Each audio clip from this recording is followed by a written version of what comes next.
Langit dan bumi menjadi saksi bisu akan sebuah kisah penciptaan yang agung, manusia pertama yang mulia, yang diciptakan dengan kasih dan kebijaksanaan Allah Subhanahu wa Ta'ala.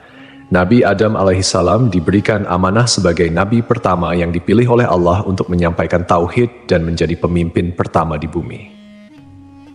Allah Subhanahu wa Ta'ala memberitahukan kepada para malaikat tentang keinginannya untuk menciptakan Nabi Adam alaihissalam dan keturunannya.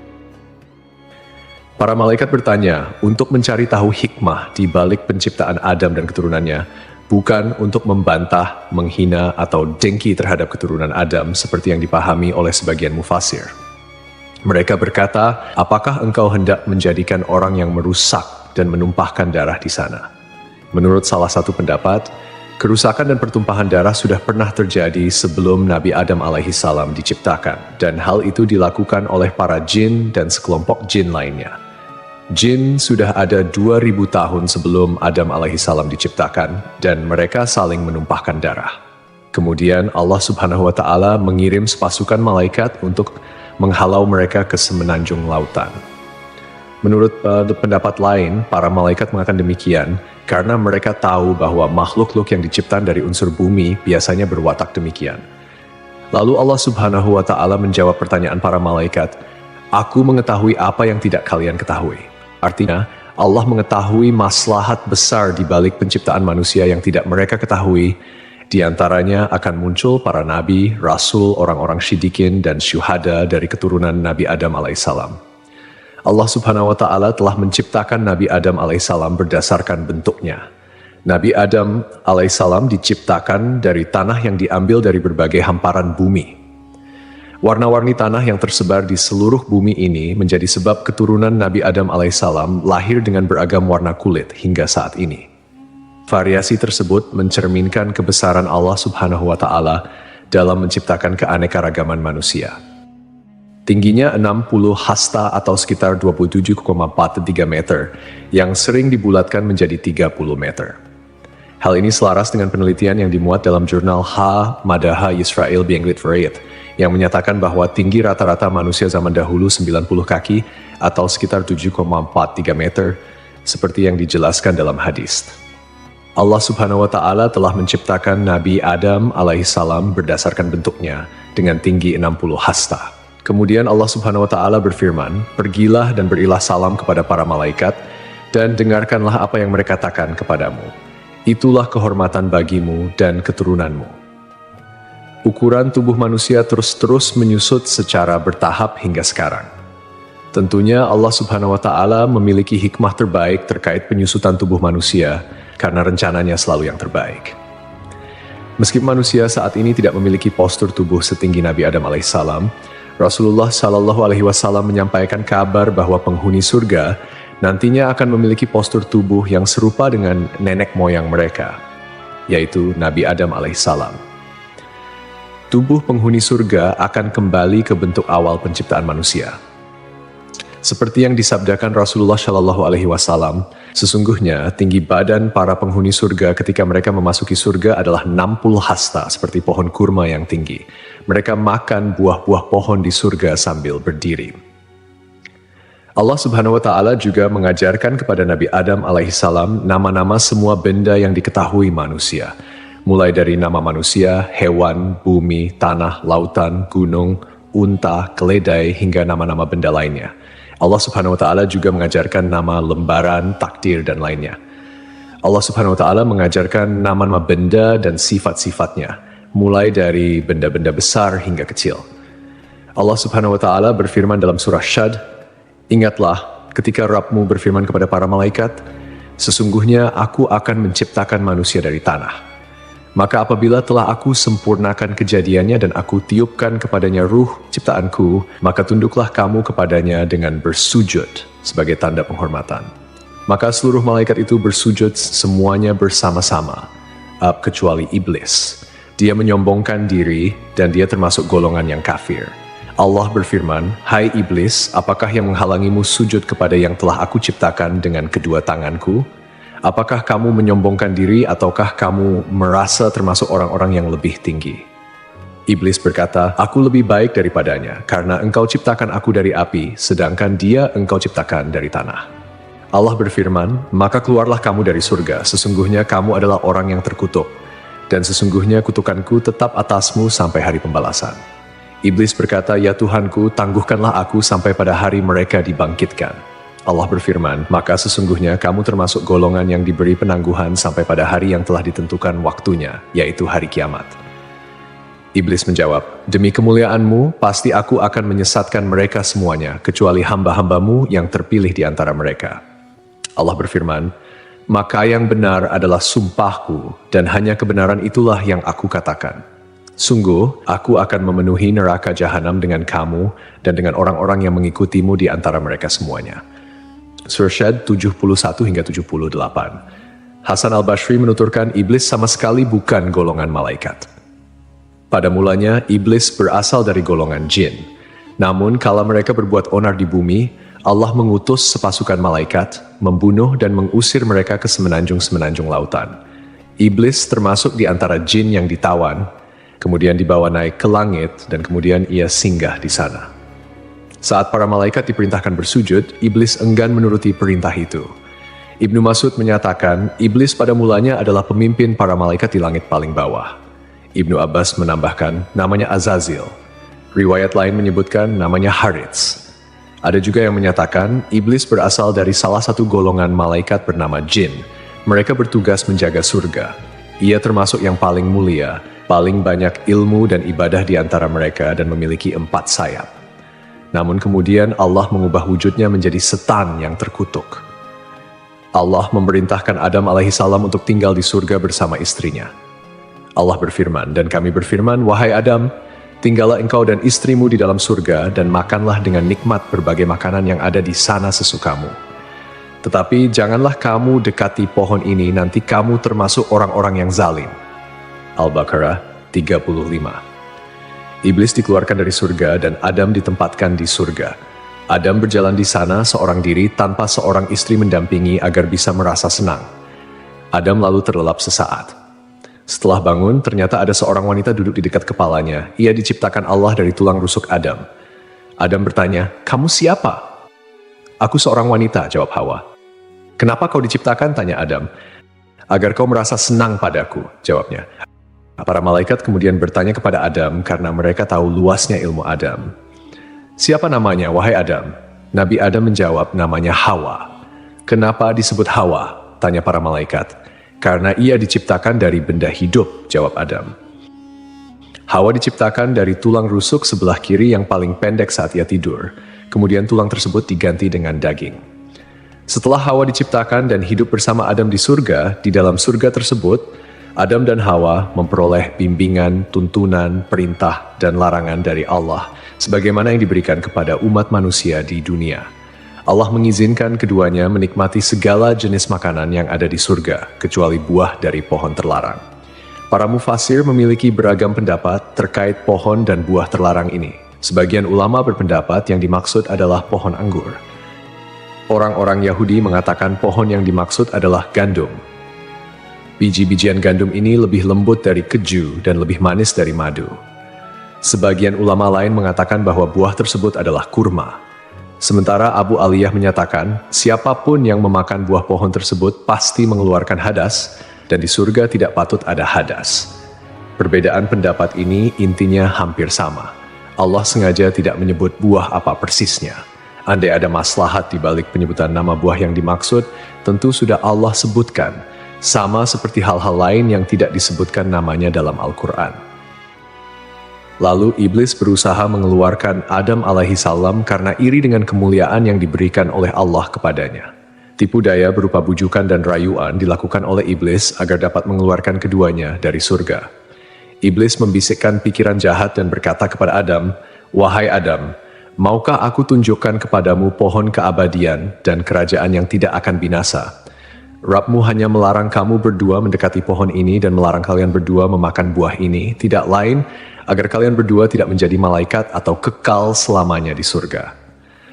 Artinya, jika kalian berdua memakan buah itu, kalian berdua menjadi malaikat atau kekal selamanya di surga. Dan setan bersumpah kepada keduanya, "Sesungguhnya aku ini benar-benar termasuk para penasehat." Setan membujuk mereka dengan tipu daya. Hawa lebih dulu memakan buah pohon tersebut, dan dialah yang menyebabkan Adam memakannya. Andai saja Hawa tidak mengkhianati suaminya, Adam tidak akan memakan buah pohon terlarang tersebut. Ketika mereka mencicipi buah pohon itu, tampaklah oleh mereka auratnya. Saat itu kedua mata Adam dan Hawa terbelalak dan keduanya mengetahui bahwa mereka telanjang. Kemudian keduanya mencari dedaunan buah tin lalu mereka gunakan sebagai untuk menutupi aurat mereka. Rasulullah bersabda, "Sungguh, Allah menciptakan Adam, lelaki berbadan jangkung, berambut lebat, seakan-akan pohon kurma menjulang tinggi. Saat memakan buah pohon, pakaiannya terlepas dan bagian pertama yang terlihat adalah auratnya. Saat melihat auratnya, Adam berlari di surga. Allah memerintahkan dua malaikat untuk mengeluarkan Adam dan Hawa dari dekatnya. Jibril kemudian melepas tiara dari kepala Adam dan Mikail melepas mahkota dari keningnya. Dahan sebuah pohon kemudian mengait hingga Adam mengira hukuman disegerakan untuknya. Adam menundukkan kepala dengan mengatakan, "Ampun, ampun." Allah berfirman, "Apa kau melarikan diri dariku?" Adam menjawab, "Bukan, tapi karena aku malu padamu, wahai penolongku." Rabb menyeru mereka, "Bukankah aku telah melarang kamu dari pohon itu dan aku telah mengatakan bahwa sesungguhnya setan adalah musuh yang nyata bagi kamu berdua?" Keduanya berkata, "Ya Rabb kami telah menzalimi diri kami sendiri." Setelah menyadari kesalahannya, Adam dan Hawa meminta pertaubatan kepada Allah. Pertaubatan Adam dan Hawa diterima oleh Allah, namun Allah tetap memberikan hukuman akibat pelanggaran yang dilakukan oleh Adam dan Hawa. Keduanya dikeluarkan dari surga dan diturunkan ke bumi. Turunlah kalian dari surga menuju bumi, dan kalian akan menjadi musuh satu sama lain. Kalian akan memiliki tempat tinggal di bumi sampai batas waktu tertentu. 24 hingga 25. Rasulullah bersabda, "Hari terbaik yang matahari terbit pada hari itu adalah hari Jumat. Pada hari itu Adam diciptakan, pada hari itu ia dimasukkan ke surga, dan pada hari itu ia dikeluarkan darinya." Para ulama memiliki pendapat yang berbeda mengenai lokasi diturunkannya Adam dan Hawa di bumi. Pendapat mayoritas menerima bahwa Adam dan Hawa diturunkan ke bumi pada dua tempat yang berbeda dan kemudian bertemu di Arafah. At-Tabari, At-Tabrani, Abu Nuaim, dan Ibnu Asakir meriwayatkan bahwa Adam alaihi salam diturunkan ke bumi di India. Pendapat ini diperoleh dari hadis yang disampaikan oleh Abdullah bin Umar dan Abdullah bin Abbas. Sementara itu, menurut pendapat ini, Hawa diturunkan di Jeddah. Riwayat lain menyatakan bahwa Adam dan Hawa diturunkan di Shofa dan Marwah, di mana Adam di Shofa sedangkan Hawa di Marwah. Al-Auza'i meriwayatkan bahwa Adam berada di surga selama 100 tahun.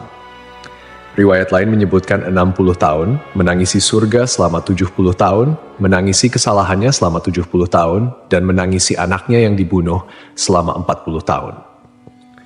Jika memang benar hari di mana Adam diciptakan dan dikeluarkan dari surga, sama seperti hari Jumat dalam ukuran dunia, pendapat ini masih perlu dikaji lebih jauh.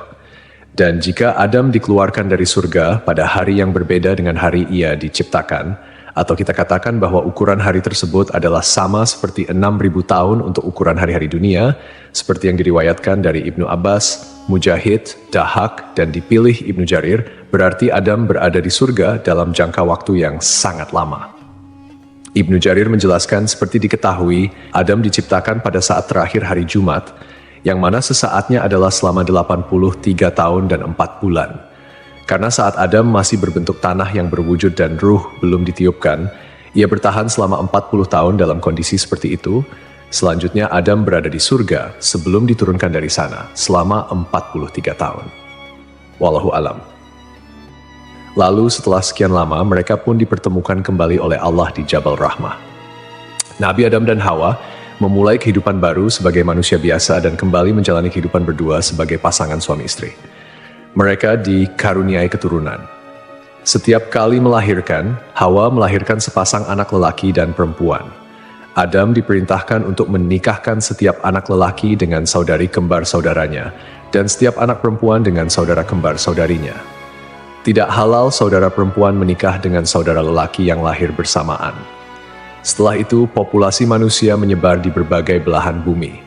Hawa melahirkan 40 anak dalam 20 kali kehamilan.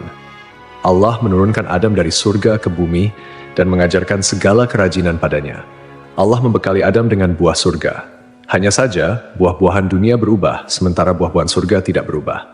Allah berfirman, "Wahai Adam, sungguh aku memiliki tanah haram tepat sejajar dengan arsiku. Maka pergilah lalu bangunkan sebuah rumah untukku di sana.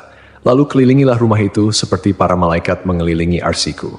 Allah kemudian mengutus seorang malaikat kepada Adam, memberitahukan tempatnya, mengajarkan manasik-manasik padanya, dan menyampaikan padanya bahwa setiap ayunan langkah kaki Adam menjadi ibadah yang mendekatkan diri padanya setelah itu.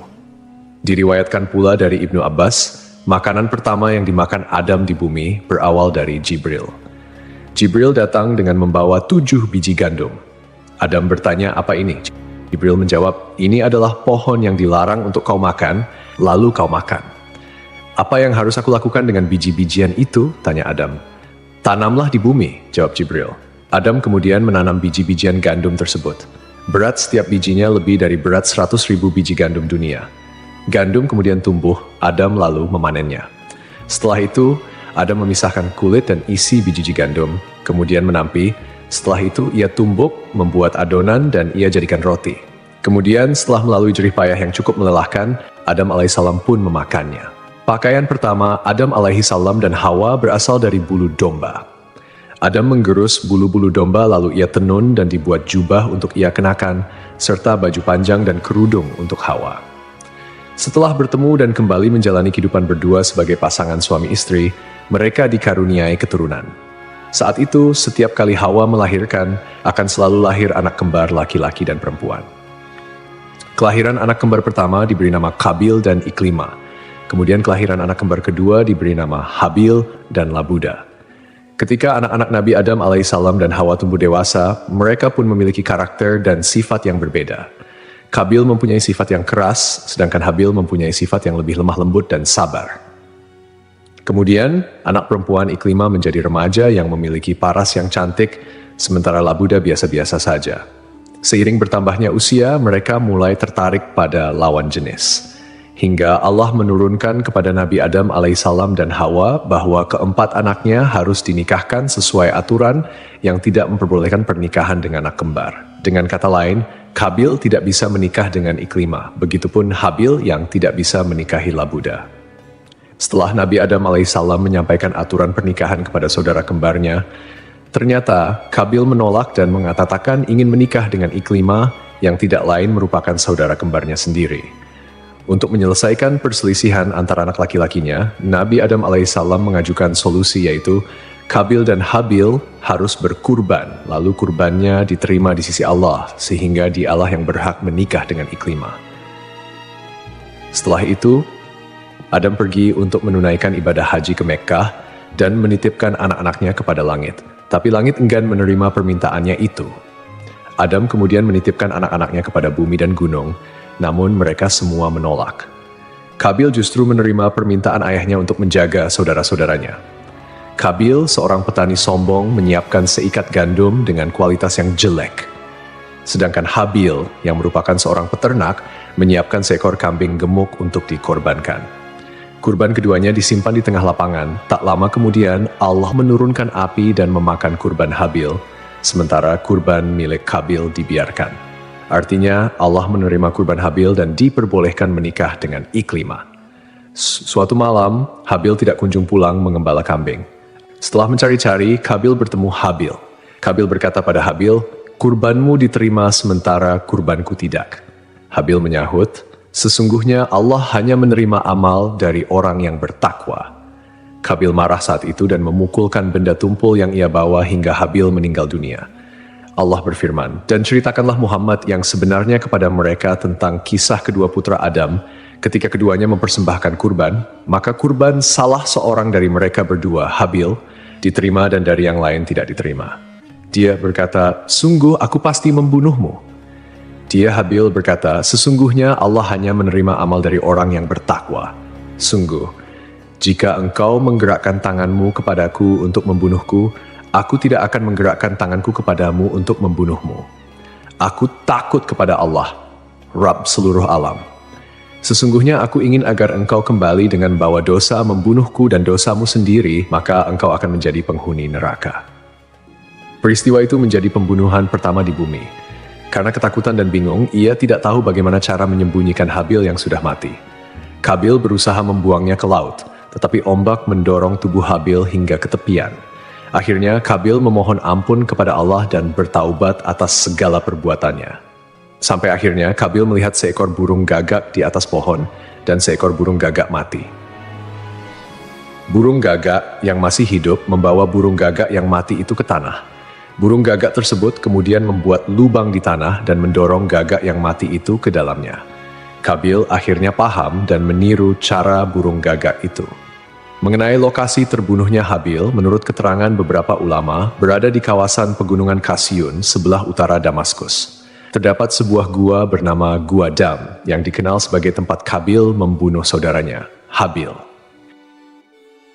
Reaksi Nabi Adam ketika mengetahui bahwa Habil dibunuh oleh Kabil digambarkan dalam beberapa riwayat, meskipun tidak secara langsung dicatat dalam Al-Quran. Ketika berita kematian Habil sampai kepada Adam, ia merasakan kesedihan yang mendalam dan hancur melihat salah satu anaknya melakukan tindakan yang sangat tragis dan tidak bermoral. Kesedihan ini menjadi ujian baginya sebagai seorang ayah, dan ia berusaha mengajarkan anak-anaknya tentang akibat dari perbuatan buruk serta pentingnya menjaga hubungan baik antar saudara. Nabi Adam mengingat kembali ajaran yang diberikan Allah mengenai persaudaraan dan kebaikan, sehingga ia merasa sangat terpukul oleh tindakan Kabil yang mengakibatkan pembunuhan pertama di bumi. Dalam kesedihannya, Adam berdoa kepada Allah memohon ampunan dan petunjuk atas apa yang telah terjadi. Dia juga berusaha untuk menjelaskan kepada Kabil tentang dampak dari tindakan buruknya, menekankan bahwa Allah hanya menerima amal dari orang yang bertakwa, dan bahwa setiap perbuatan memiliki konsekuensi. Melalui momen duka ini, Adam berusaha mengingatkan anak-anaknya untuk selalu kembali kepada kebaikan dan menjauhi segala bentuk kejahatan, mengajarkan mereka bahwa penyesalan dan tobat adalah jalan menuju pengampunan Allah. Dikisahkan sebelum akhir hayatnya, Nabi Adam alaihissalam meminta putranya untuk membawakan buah dari surga. Adam menginginkan setandan buah anggur surga. Anak-anaknya kemudian mencarikan buah anggur untuknya dan mereka berpapasan dengan para malaikat. Para malaikat bertanya, "Kalian hendak kemana, anak-anak Adam?" Mereka menjawab, "Ayah kami menginginkan setandan buah anggur surga." Para malaikat berkata, "Pulanglah, kalian sudah tidak perlu lagi mencari buah itu." Lalu, para malaikat mencabut nyawa Adam, memandikan, memberi kamper, dan mengafani jenazahnya. Jibril menyalatkan jenazahnya dan para malaikat syalat di belakangnya. Setelah itu, mereka mengubur jenazah Adam. Para malaikat selanjutnya berkata, "Inilah syariat kalian dalam mengurus jenazah." Kemudian, sebelum pergi, mereka berpesan agar kematian Adam menjadi pelajaran bagi umat.